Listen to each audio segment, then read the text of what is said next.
እሺ እንግዲህ ሞገደኛ አሽከርካሪ ሲገጥመን ምን ማድረግ አለብን? ከኛ ምን ይጠበቃል ነው እንግዲህ እኛ ላለመሆን ምን ማድረግ አለብን የሚለውን አየን።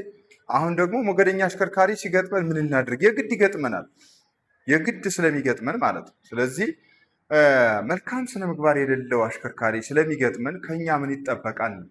ከብዙ በጥቂቱ ነው። ከኛ ምን ይጠበቃል? እነዚህ ብቻ ናቸው ማለት አይደለም።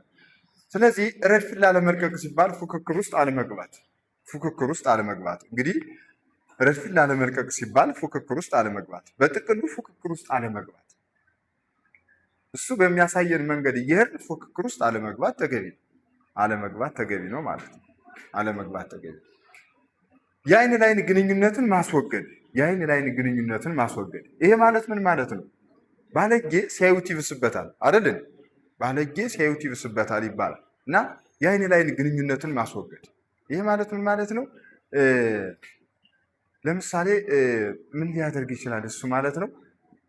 በአይን የሚሳደባል፣ በምልክት የሚሳደብ ሹፌር እንደዚህ አይነት ነገር ይገጥማል ማለት ነው። ስለዚህ እናንተ በዛን ጊዜ ምን ያስፈልጋል ማለት ነው?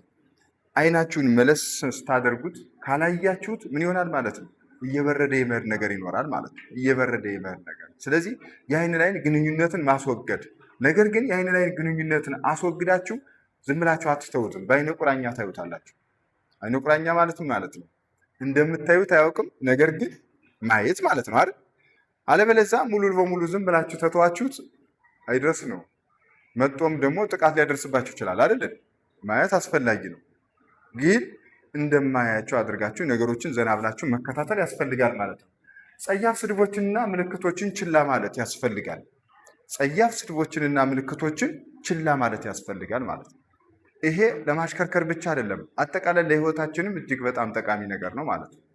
ጸያፍ ስድቦችንና ምልክቶችን ችላ ማለት ተገቢ።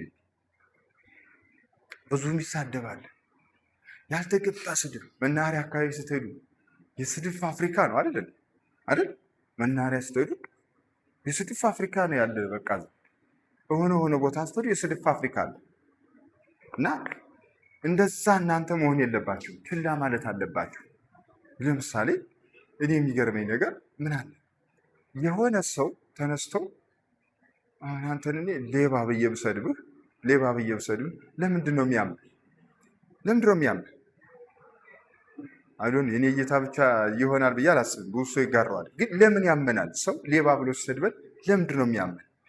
ለምንድን ነው ሌባ ካልሆነ ለምንድን ነው የሚያመን? እኔ ግራ ስለሚገባኝ ለምንድን ነው የሚያመን? ሌባ ብዬ ስሰድብህ የሚሰማ ከሆነ እመነኝ፣ ወይ ከዚህ በፊት ሰርቀሃል፣ ወይ ደግሞ የመስረቅ አዝማሚያው በውስጥ አለ ማለት ነው። ወደፊት ለመስረቅ ወይ ታስባለህ፣ ወይ ደግሞ ከዚህ በፊት ሰርቀሃል እንጂ አንተ የመስረቅ ህልም ከሌለ ከዚህ በፊትም ካልሰረቅ ሌባ ቢሎ ቢሰድብህ አይኖት ምንም አይደል፣ ሊሰማህ አይገባ። እሱ ከተናገረው የበለጠ ይልቅ አንተ ውስጥ ላይ የምታምሰላስለው ነው የሚጎዳ። ስለዚህ ሌባ ካልሆን ለምን ትበሳጫለህ? እና የሆነ ሰንበዲ የሆነ ነገር ብሎ ሲሰድባችሁ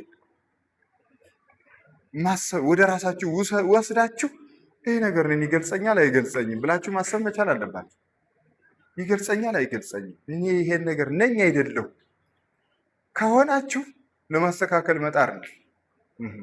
አዎ ልክ ነው፣ ሰርቄያለሁ፣ ልክ ነው፣ አዎ ለመስረቅ ሀሳብ አለኝ፣ አዎ ባገኝ እሰርቃለሁ።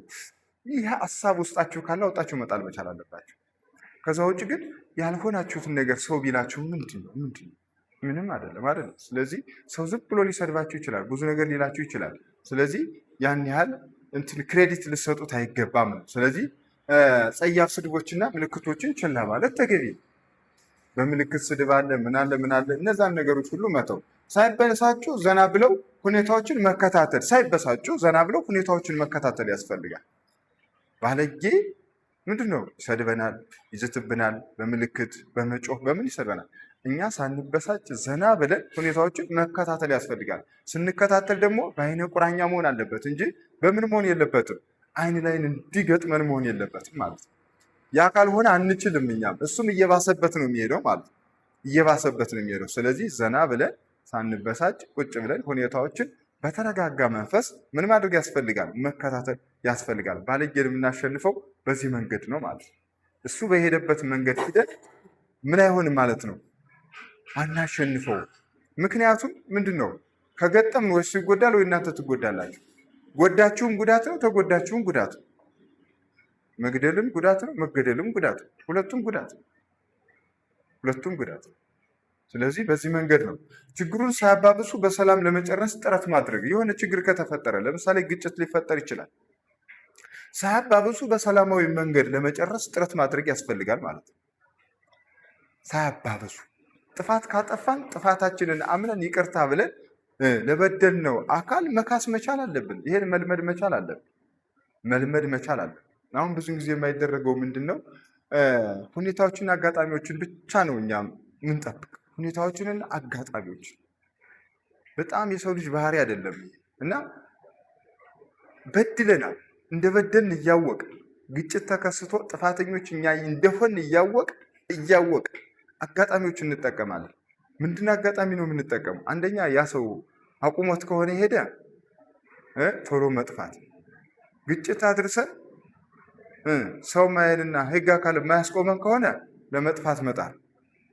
ከዛ ብሶ ደግሞ ጭራሽ ገጭተነው ቁመን ሁለታችንም ተገናኝተን ጥፋቱ የኔ እንደሆነ እያወቅ እኛ አቅም ስላለን ሰው ስላለን ጊዜ ስለሰጠን የሆነ ነገር ስለሆነ ምንድን ነው ማለት ነው ሕጉ ተንሸዋሮ እኔ አጥፍቼ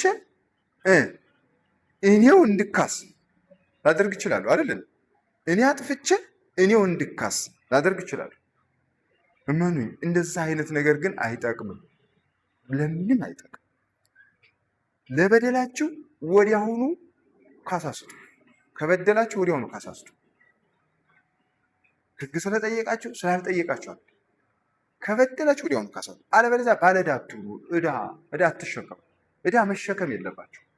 ዕዳ የባንክ ቤት ብድር ብቻ ማለት አይደለም። ብር ብቻ ማለት አይደለም። ዕዳ ማለት ብር ብቻ ማለት አይደለም። ስለዚህ የባንክ ቤት ዕዳ ብር ይከፈላል።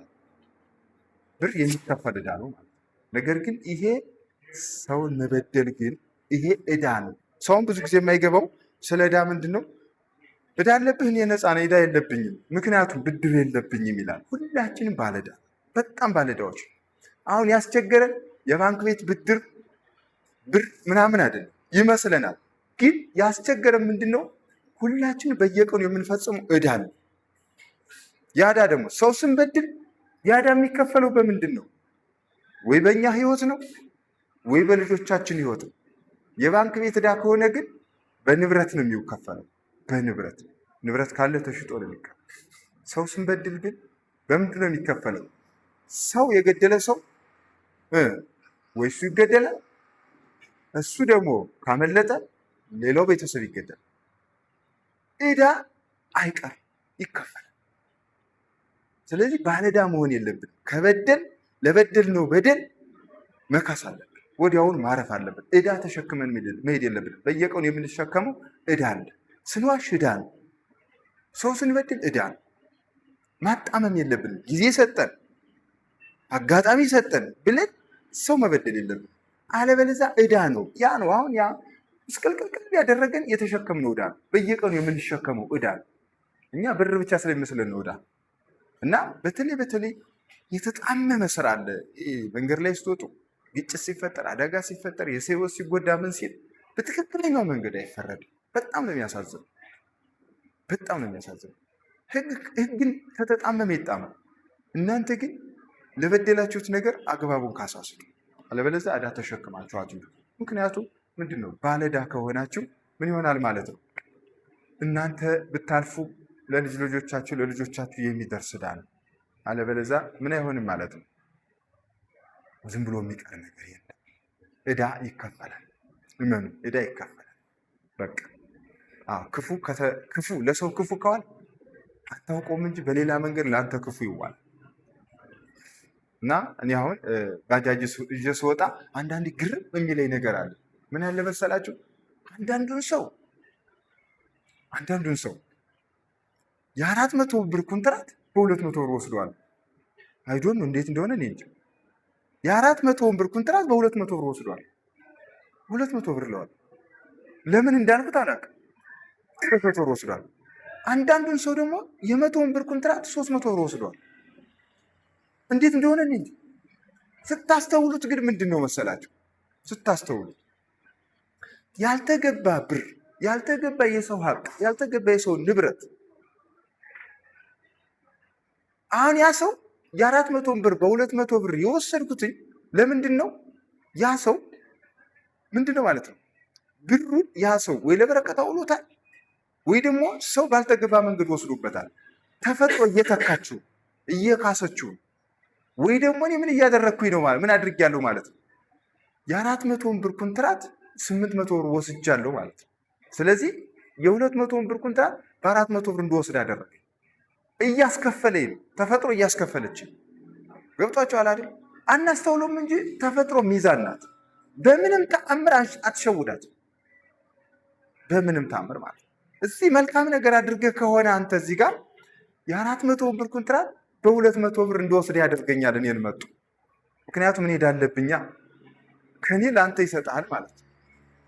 ግርም ነው የሚለኝ በቃ እንዴት እንዲህ መጣውላል። ኋላ ግን ስታስተውለው ደዛ ነው። 100 ብር ወስደው 200 ብር ሊሰጥ ይችላል የሆነ ሰው። ስለዚህ ምንድን ነው ማለት ነው ያ ሰው ለእኔ እንዲሰጥ ተደርጓል። እዛ ጋር ወይ የሆነ ያልተገባ ነገር ወስዷል ማለት ነው። በህይወትም እንደዚህ ነው። ህይወትም እንደዚህ ነው። የገደለ ሰው መሞቱ አይቀርም። ወይ በሰው እጅ ይጠፋል፣ እሱ ቢያልፍ ደግሞ በልጆቹ ይመለሳል። ስለዚህ የባንክ ቤት ዕዳ ብቻ አይደለም ዕዳ። ስለዚህ ይሄ በብዛት መንገድ ላይ ስትወጡ ለሚደርስ ለምታጠፉት ችግር ለምታደርሱት ችግሩ የእናንተ ከሆነ ካላችሁ ወንድሜ እኔ ነኝ ስህተተኛው ብላችሁ ስጡ። ከሌላችሁ ጊዜ ስጠኝ ብላችሁ መሄድ ነው ያለባችሁ እንጂ አጋጣሚና ጊዜ ሰጠኝ ብላችሁ ሰውን በድላችሁ መሄድ የለባችሁ። መንገድ ላይ የማየው ነገር እጅግ በጣም የሚያሳዝን ነገር ነው። በጣም ደስ የማይል ነገር ስላለ ነው። ስለዚህ ሀሳብ፣ ጥያቄ፣ አይዲያ ካላችሁ ልቀበላችሁ።